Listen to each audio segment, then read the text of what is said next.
Ang kalangitan ay nagkulimlim at ang hangin ay umungol na tila isang uhaw na nilalang.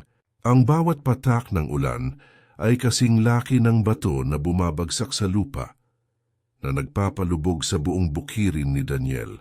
Si Daniel, isang magsasaka na nasa kanyang huling bahagi ng 30, ay sanay na sa pagharap sa unos, sa bukid man o sa kanyang puso. Ang kanyang buhay ay isang walang katapusang paghahanap ng kahulugan, isang paghahanap na tila hindi matatapos sa kabila ng pawis at hirap sa pagsasaka. Sa bawat binhing inihahasik niya, mayroong pag-asa ng paglago. Ngunit ang kanyang sariling buhay ay nanatiling tigang at walang bunga. Ang init ng kanyang pamilya ay matagal nang lumisan. Iniwan siyang mag-isa sa gitna ng malawak na lupain na kanyang minana. Ang kanyang asawa ay 5 taon na. Ang nakakaraan nag-iwan ng isang malaking puwang sa kanyang puso na walang anumang ani ang makakapuno. Simula noon ang kanyang puso ay naging kasing tigang ng lupa sa tag-araw. At ang kanyang kaluluwa ay kasing lamig ng simoy ng hangin sa gabi. Ngunit ang bagyong ito ay kakaiba. Mayroong kakaibang bigat sa hangin, isang pakiramdam ng isang bagay na nakatago, isang bagay na magbabago sa kanyang takbo ng buhay. Kailangan niyang tiyakin na ang kanyang mga pananim ay ligtas kahit paano. Hawak niya ang isang lumang sako na nagbibigay ng kaunting proteksyon sa kanyang ulo at balikat. Naglakad siya sa putikang daan, ang bawat hakbang ay mabigat at mahirap. Ang ilaw ng kidlat ay panandaliang nagpapaliwanag sa madilim na paligid, na nagpapakita ng mga yumuyukong puno at nagliliparang dahon. Sa gitna ng malakas na pag-ulan at pagkulog, tila mayroong boses na tumatawag sa kanya, isang pahiwatig na kailangan niyang sundan ang kanyang pakiramdam. Hindi niya maintindihan kung bakit, ngunit mayroong isang hindi maipaliwanag na puwersa na humihila sa kanya patungo sa isang partikular na bahagi ng kanyang bukirin kung saan nakatayo ang isang matandang puno ng akasya, isang punong saksi sa maraming henerasyon ng kanyang pamilya. Nang malapit na siya sa puno, isang anino ang kanyang namataan. Hindi ito hayop, hindi ito halaman. Ito ay isang tao. Anong ginagawa ng isang tao dito sa gitna ng bagyo? Tanong niya sa sarili. Ang kanyang puso ay biglang bumilis. Bilang isang magsasaka, sanay siya sa pag-iisa. Ngunit ang makita ang isang tao sa ganitong uri ng panahon ay napakabihira. Sino ka? Sigaw niya. Ngunit ang kanyang boses ay nilamon ng malakas na hangin at ulan. Lumapit siya. Ang kanyang pag-iingat ay naghalo sa kanyang kuryosidad. At doon niya nakita. Natagpuan niya ang isang babaeng nanginginig sa ilalim ng puno. Nakahandusay ang babae sa basang lupa. Ang kanyang mukha ay namumutla. At ang kanyang labi ay nanginginig. Ang kanyang suot na asul na damit ay basang-basa at nakadikit sa kanyang katawan, na nagpapakita ng kanyang payat na pangangatawan. Ang kanyang mahabang buhok ay nakakalat sa lupa at ang kanyang mga mata ay nakapikit, tila nawalan na siya ng ulirat. Ang kanyang bawat hinga ay mababaw at mahirap at ang kanyang mga kamay ay mahigpit na nakakapit sa isang bahagi ng puno. Tila ito ang kanyang tanging huling pag-asa. Mayroong bakas ng luha sa kanyang pisngi na nahalo sa patak ng ulan, na nagpapahiwatig ng isang matinding kalungkutan at sakit. Binibini. Sigaw ni Daniel. Ang kanyang tinig ay puno ng pag-aalala. Agad siyang lumapit at lumuhod sa tabi ng babae. Hawak ang kanyang sako. Sinubukan niyang bigyan ng kahit kaunting proteksyon ang babae mula sa malakas na ulan. Ang kanyang mga kamay ay dahan-dahang hinawakan ang braso ng babae, naramdaman ang lamig nito. Hindi niya alam kung sino siya, kung bakit siya naroroon. Ngunit ang isang bagay ay sigurado, kailangan niya ng tulong. Kailangan mo ng masisilungan, bulong niya sa sarili, habang tinitingnan ng walang malay na babae. Ngunit mayroong isang kakaibang pakiramdam na nagdudulot ng isang spark sa kanyang puso. Kailangan ko ng pagmamahal. Dahan-dahang binuhat ni Daniel ang babae. Ang kanyang katawan ay kasing gaan ng isang dahon at ang kanyang lamig ay lumagos hanggang sa buto ni Daniel. Tinitigan niya ang mukha ng babae. Payat ngunit mayroong kakaibang kagandahan kahit pa naliligo sa ulan at luha. Ang kanyang buhok ay maitim at mahaba at ang kanyang mga pilik mata ay mahaba at nakapikit. Tila siya ay isang anghel na bumagsak mula sa langit. Hindi niya naramdaman ang pagod o ang lamig sa sarili. Ang tanging iniisip niya ay ang iligtas ang babaeng ito. Malayo ang kanyang maliit na kubo, ngunit kailangan niyang dalhin ang babae doon. Kailangan mong mabuhay, bulong niya. Ang kanyang puso ay puno ng pag-asa na hindi niya kailanman naramdaman sa loob ng mahabang panahon. Mabuhay ka. Sa kabila ng malakas na hangin at madulas na putik, naglakad si Daniel ng buong ingat. Bawat hakbang ay puno ng pag-iingat. Tila nagdadala siya ng isang mahalagang porselana. Ang kanyang isip ay puno ng tanong, sino siya? Bakit siya naririto sa kanyang bukirin sa gitna ng bagyo? May naghanap ba sa kanya? Ngunit ang mga tanong na ito ay pansamantalang isinantabi. Ang pinakamahalaga ngayon ay ang kanyang kaligtasan. Nang marating niya ang kanyang maliit na kubo, agad niyang binuksan ang pinto. Ang kubo ay simple. Isang silid-tulugan, isang maliit na kusina at isang maliit na banyo. Ngunit ito ay mainit at ligtas mula sa unos. Dahan-dahang inilapag ni Daniel ang babae sa kanyang lumang kama. Agad niyang kumuha ng tuyong kumot at tuwalya. Kailangan mong magpainit, bulong niya. Pinunasan niya ang mukha at buhok ng babae. Dahan-dahan at puno ng pag-iingat. Naramdaman niya ang init ng kanyang balat na nagbigay ng kaunting pag-asa. Inilagay niya ang kumot sa katawan ng babae. Tinakpan ito ng maayos. Pagkatapos, naghanda siya ng mainit na tsa, isang simpleng tsa na gawa sa luya para painitin ang kanyang katawan. Hindi siya umalis sa tabi ng babae. Patuloy niya itong binabantayan, tinitingnan ang bawat paggalaw, bawat hininga. Makalipas ang ilang oras, unti-unting dumilat ang mga mata ng babae. Ang kanyang mga mata ay kulay kape, puno ng takot at pagkalito. Tumingin siya kay Daniel, at pagkatapos ay tumingin siya sa paligid ng kubo. Tila hindi siya makapaniwala na ligtas siya. Nasaan ako? Mahinang tanong niya. Ang kanyang boses ay kasing lambot ng hangin, puno ng pagod at kalungkutan. Ligtas ka dito, binibini, sagot ni Daniel. Ang kanyang tinig ay malumanay. Sa aking kubo, Daniel ang pangalan ko, magsasaka. Inabot niya ang mainit na tsa. Inumin mo ito. Makakatulong ito para magpainit ang iyong katawan. Kinuha ng babae ang tasa at dahan-dahan siyang umupo. Nanginginig pa rin ang kanyang mga kamay. Salamat, bulong niya. Salamat sa iyo. Ininom niya ang tsa at naramdaman niya ang init na kumalat sa kanyang katawan. Tiningnan niya ulit si Daniel. Tila sinusubukan niyang basahin ang kanyang mukha. Bakit mo ako tinulungan? Tanong niya. Hindi mo ako kilala. Hindi mo kailangan ng dahilan para tumulong sa oras ng pangangailangan, sagot ni Daniel. Ang kanyang mga mata ay puno ng pag-unawa. Pero sa ganitong uri ng bagyo, bakit ka nasa labas? May naghahanap ba sa iyo? Biglang nagbago ang mukha ng babae. Ang kanyang mga mata ay puno ng matinding takot. Tumingin siya sa bintana. Tila mayroong anino na kanyang nakikita sa labas. Wala, mabilis niyang sagot. Wala akong kasama. Nag-iisa lang ako. Ngunit ang kanyang sagot ay puno ng pag-aalinlangan. Isang lihim na sinubukan niyang itago. Pakiusap. Huwag mo akong ibibigay sa sino man. Pakiusap, huwag mo akong tanungin, naintindihan ni Daniel. Mayroong isang bagay na nakatago, isang lihim na nagdala sa babae sa kanyang bukirin. Kung ganon, hindi ka namin ibibigay sa sino man, sabi ni Daniel. Ligtas ka dito.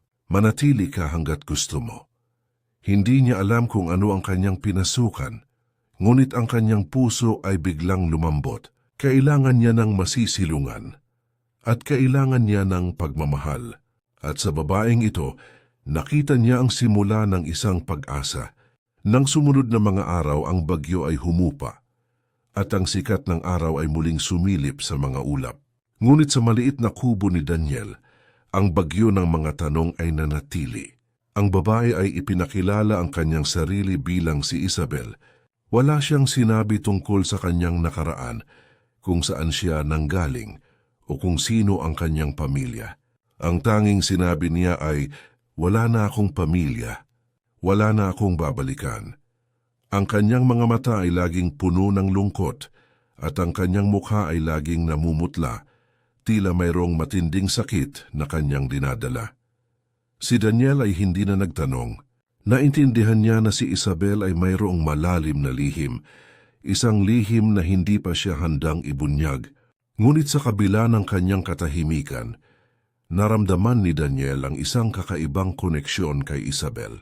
Ang kanyang presensya ay nagdala ng liwanag sa kanyang kubo, isang liwanag na matagal nang nawala. Ang kanyang mga araw ay hindi na kasing tahimik. Mayroon ng boses na nagtatanong tungkol sa kanyang pananim, isang kamay na tumutulong sa paglilinis ng kubo, at isang presensya na nagpaparamdam sa kanya na hindi na siya nag-iisa. Sa bawat araw na lumilipas, unti-unting gumagaling si Isabel. Ang kanyang pisikal na pangangatawan ay bumabalik, ngunit ang kanyang emosyonal na sugat ay malalim pa rin. Madalas niyang nakikita si Isabel na nakaupo sa labas ng kubo, nakatingin sa malayo, tila mayroong hinahanap na hindi niya makita. Ang kanyang mga mata ay laging puno ng pag-aalala, at ang kanyang mga kamay ay laging nanginginig kapag mayroong tumawag sa labas. Malakas ang pakiramdam ni Daniel na mayroong isang bagay na mali, isang panganib na sumusunod kay Isabel. Isang araw, habang si Daniel ay nagtatrabaho sa bukid, nakita niya si Isabel na naglalakad sa tabi ng ilog. Ang kanyang mga hakbang ay mabigat at mahina, tila mayroong isang bagay na kanyang hinahanap. Sinundan niya si Isabel at nakita niya itong nakaupo sa ilalim ng isang puno. Hawak ang isang lumang locket. Ang locket ay mayroong larawan ng isang mag-asawa, isang lalaki at isang babae. Ang babae ay kamukha ni Isabel, ngunit mas bata. Ang lalaki ay mayroong seryosong mukha, ngunit mayroong kakaibang pagmamahal sa kanyang mga mata. Nang makita niya si Daniel, agad na itinago ni Isabel ang locket. Ang kanyang mukha ay namutla, at ang kanyang mga mata ay puno ng takot. Anong ginagawa mo dito? Tanong niya. Ang kanyang tinig ay puno ng galit. Wala akong ginagawang masama, Isabel, sagot ni Daniel. Ang kanyang puso ay puno ng pag-aalala. Nakita lang kitang naglalakad at sinundan kita. May problema ba? Dahan-dahang lumuha si Isabel. Wala kang naiintindihan, Daniel. Ang nakaraan ko ay isang sumpa. Hindi ko kayang kalimutan. Hindi ko kayang takasan. Hindi mo kailangang takasan ang nakaraan, sabi ni Daniel, dahan-dahang lumapit kay Isabel. Pero hindi mo kailangang dalhin ang pasanin mag-isa. Sabihin mo sa akin, maaari kitang tulungan. Umiling si Isabel. Mayroong isang lalaki, Daniel. Isang lalaki na hindi ako titigilan. Siya ang dahilan kung bakit ako tumatakas. Siya ang dahilan kung bakit ako nagtatago. Ang kanyang tinig ay nanginginig sa takot. Ang lalaking iyon ay hindi titigil hanggat hindi niya ako nakikita. At kung makita niya ako dito, ikaw at ang iyong bukirin ay mapapahamak. Ang mga salita ni Isabel ay nagdulot ng isang matinding kuryosidad at pag-aalala kay Daniel. Mayroong isang panganib na sumusunod kay Isabel, ngunit sa halip na matakot, naramdaman ni Daniel ang isang kakaibang lakas. Kailangan niyang protektahan si Isabel. Kailangan niyang tulungan si Isabel. Hindi ako natatakot, Isabel, sabi ni Daniel. Ang kanyang mga mata ay puno ng determinasyon. Hindi kita iiwan. Sasamahan kita sa laban na ito. Ang kanyang mga salita ay nagbigay ng kaunting pag-asa kay Isabel, isang liwanag sa kanyang madilim na mundo. Ang pag-amin ni Isabel tungkol sa isang lalaking humahabol sa kanya ay nagdulot ng mas matinding pag-aalala kay Daniel.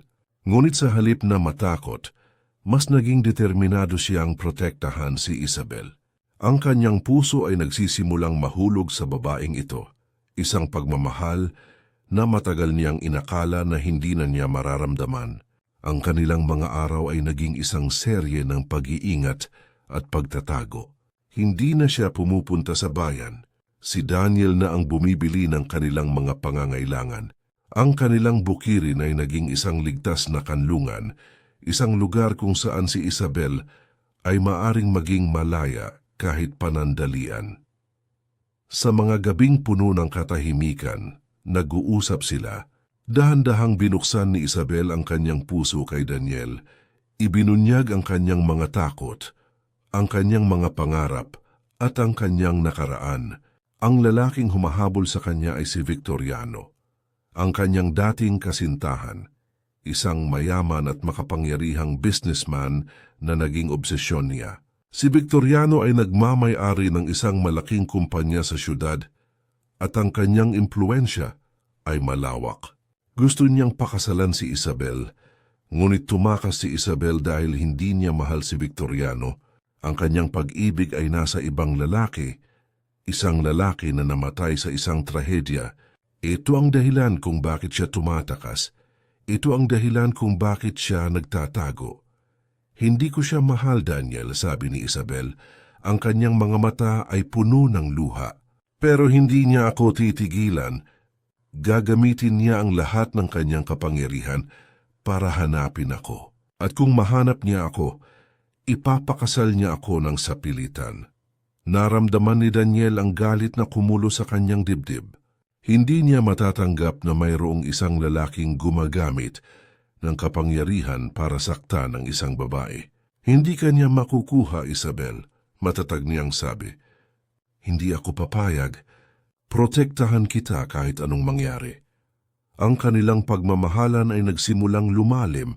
Sa bawat araw na lumilipas, mas naging malinaw kay Daniel na si Isabel ang pagmamahal na matagal niyang hinahanap. Ang kanyang puso ay muling nabuhay, puno ng pag-asa at kaligayahan. Si Isabel din ay nakaramdam ng isang kakaibang kapayapaan sa tabi ni Daniel.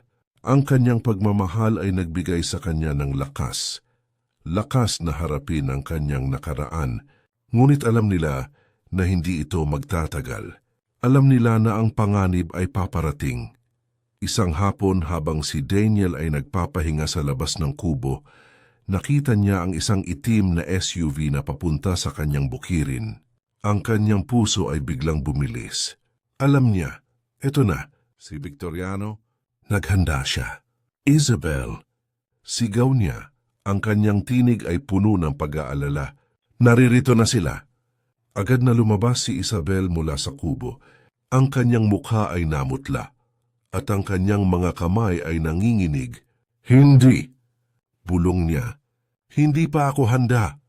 Ngunit huli na ang lahat. Huminto ang SUV sa harap ng kubo. Bumaba mula sa sasakyan si Victoriano. Matangkad, matipuno at mayroong isang seryosong mukha.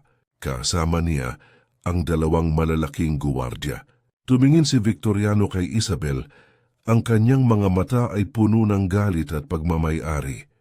Isabel, sa wakas nahanap din kita. Sigaw ni Victoriano. Sumama ka sa akin. Uuwi na tayo. Hindi ako sasama sa iyo, Victoriano.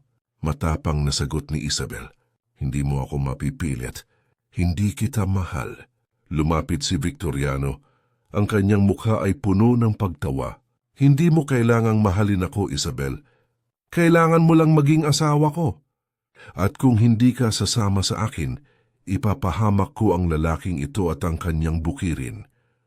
Ang kanyang mga salita ay nagdulot ng isang matinding galit kay Daniel. Hindi mo sila mapapahamak, Victoriano. Sigaw ni Daniel. Hindi ako papayag. Tumingin si Victoriano kay Daniel. Ang kanyang mukha ay puno ng pag-iinsulto. Sino ka? Isang simpleng magsasaka. Hindi mo ako kilala. Hindi mo kayang labanan ang Montenegro Global. Ang kanyang mga salita ay puno ng pagmamataas, ngunit naramdaman ni Daniel ang isang kakaibang lakas. Hindi siya magpapatalo.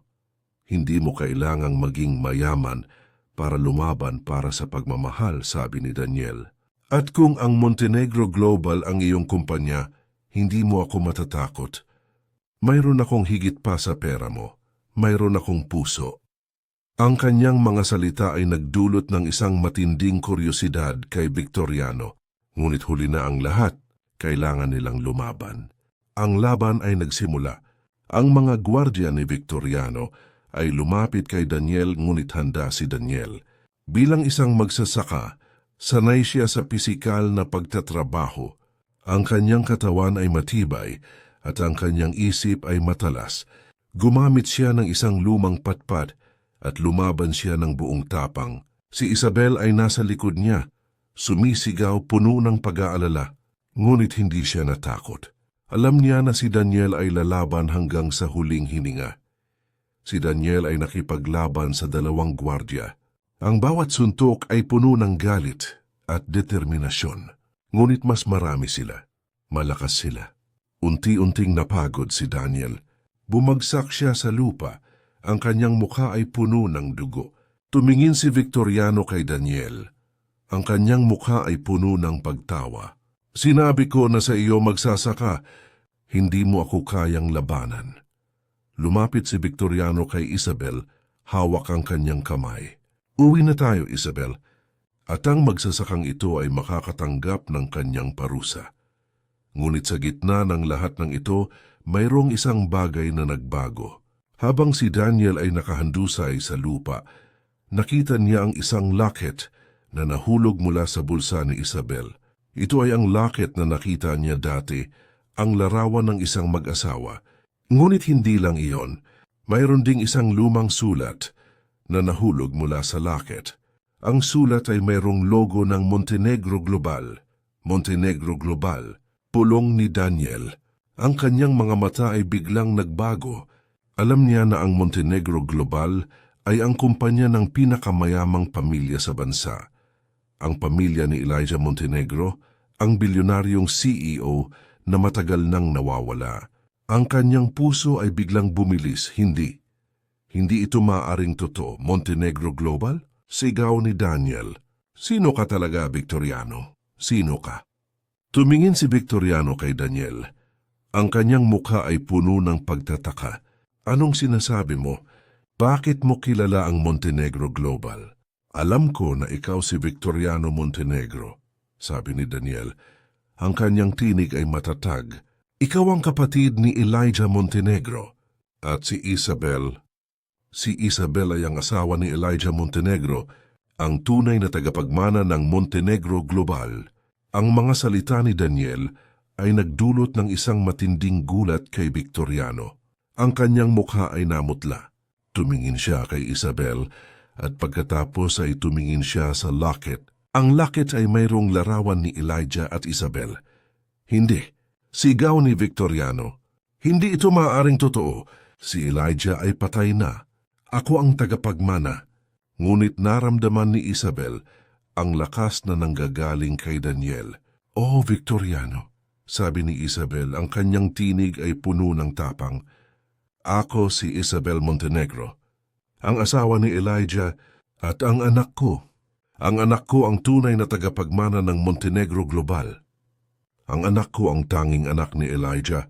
Ang pagbubunyag ni Isabel ay nagdulot ng isang matinding gulat kay Victoriano. Naintindihan niya kung si Isabel ay ang asawa ni Elijah at mayroon silang anak, hindi siya ang tagapagmana. Ang anak ni Elijah ang tagapagmana. Ang kanyang pagmamataas at kasakiman ay nagdulot ng kanyang pagkatalo. Hindi ka makakatakas, Victoriano, sigaw ni Daniel. Pupunta kami sa korte. Ibubunyag namin ang lahat ng iyong ginawa. Ang mukha ni Victoriano ay puno ng galit at takot. Alam niya na ang kanyang pagtakas ay wala ng saysay. Sumakay siya sa kanyang SUV at mabilis na umalis kasama ang kanyang mga gwardya. Ang laban ay tapos na, ngunit ang katotohanan ay mas malalim pa. Ang pag-alis ni Victoriano ay nagdulot ng isang matinding kapayapaan sa kubo. Si Daniel at Isabel ay nagyakapan. Ang kanilang mga mata ay puno ng luha ng kaligayahan. Ang kanilang laban ay tapos na at sila ay nanalo.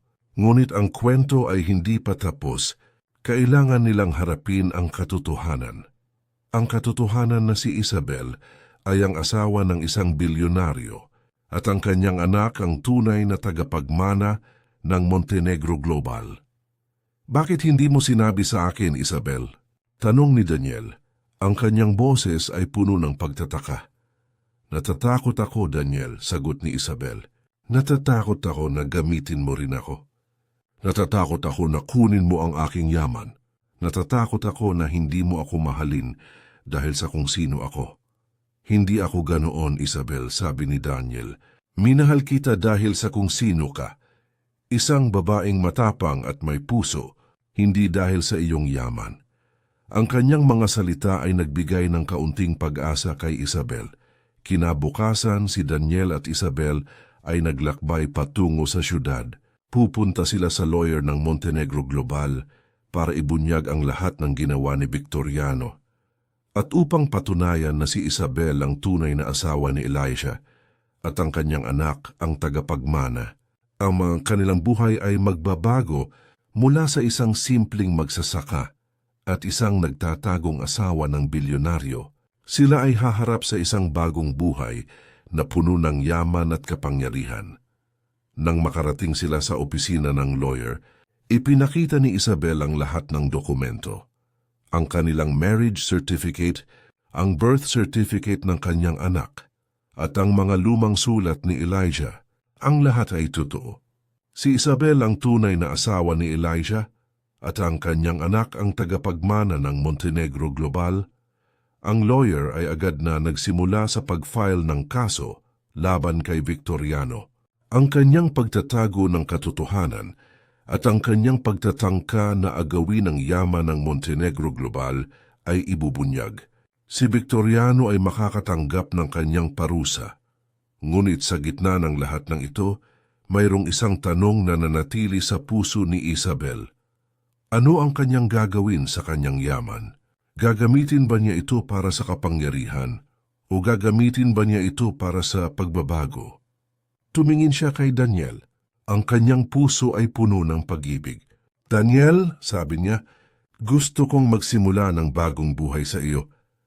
Gusto kong gamitin ang aking yaman para tumulong sa mga taong tulad mo, mga magsasaka na nangangailangan ng tulong, mga taong nangangailangan ng pag-asa. Sasamahan kita, Isabel, sabi ni Daniel.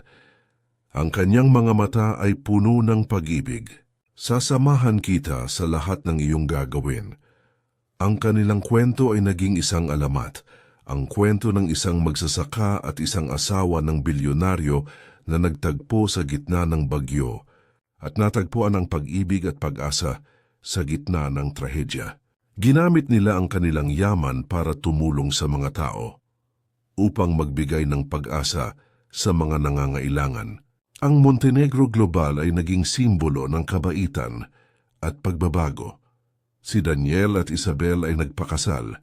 Ang kanilang kasal ay simple, ginanap sa kanilang bukirin, sa tabi ng matandang puno ng akasya kung saan sila unang nagkita. Ang kanilang buhay ay naging puno ng kaligayahan, pag-ibig at pagbabago. Ang magsasaka na nangangailangan ng masisilungan ay natagpuan ng pagmamahal, at ang babaeng nanginginig sa ilalim ng puno ay natagpuan ang kanyang tahanan at ang kanyang pag-ibig. Ang kanilang kwento ay isang patunay na ang pag-ibig ay mas makapangyarihan kaysa sa anumang yaman o kapangyarihan.